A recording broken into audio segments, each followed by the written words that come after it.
ആഭാസത്തിന് വേണ്ടി കാണുന്നത് എന്നതാണ് സിനിമ എന്നതാണ്. അത് ലോറ മൻവിയുടെ വളരെ പ്രസിദ്ധമായ ഒരു സ്റ്റഡി തന്നെ അതിനെക്കുറിച്ചിട്ടുണ്ട്.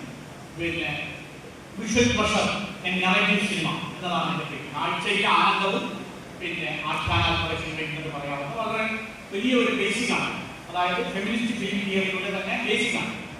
അപ്പോൾ ഒരു ചോദ്യം വരും, എന്താണ് ഫീമെയിൽ ഗെയിംസ്? അതായത് സ്ത്രീകൾ എങ്ങനെയാണ് സിനിമ കാണുന്നത്? അപ്പൊ നേരെ ഇപ്പൊ ഇങ്ങനെയാണ് പുരുഷൻ കാണുന്നതെങ്കിൽ അതിനെ റിവേഴ്സ് ചെയ്താൽ തല കീഴാക്കി നിർത്തിയാൽ സ്ത്രീ കാണുന്നത് പോലെ ആകും എന്നുള്ളതാണ്. അപ്പൊ ഈ ഉത്തരത്തെയാണ് ആദ്യ സ്വാർത്ഥ പോലെ ഒരു ഡയറക്ടർക്ക് അല്ലെങ്കിൽ ഒരു ഫിലിം മേക്കർക്ക് കാണേണ്ടി വരും. കാരണം അപ്പോഴാണ് ഫീമെയിൽ ഗെയിംസ് എന്ന് പറയുന്നത് എങ്ങനെയാണ് ഇതിനെ ഒബ്ജക്ടിഫൈ ചെയ്യുന്നത്. അപ്പോ എങ്ങനെയാണ് പുരുഷൻ സ്ത്രീയെ അവതരിപ്പിക്കുന്നത്?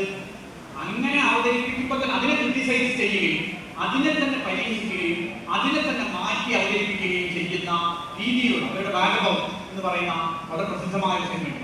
ഭാഗവം അലഞ്ഞു തിരിയുന്നവളാണ്. ആ അലഞ്ഞു തിരിയുന്നവൾ അവൾ പിന്നെ അവളുടെ ശരീരത്തെ എങ്ങനെയാണ് അവൾ നോക്കുന്നത്?